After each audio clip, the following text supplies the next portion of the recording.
Napakagandang tignan ng falls na yan.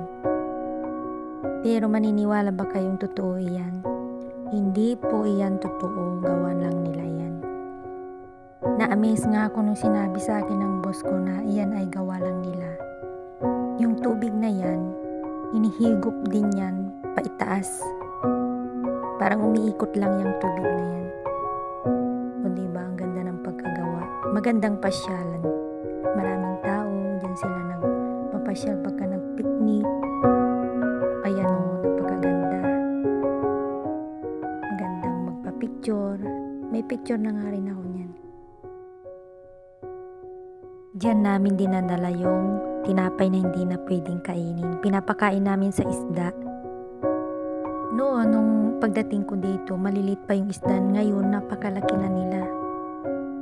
Kasi walang kumukuhang isda. Iwan ko lang kung pwedeng kumuha dyan o hindi. Malalaki na, sobrang lalaki na yung mga isda ngayon dyan.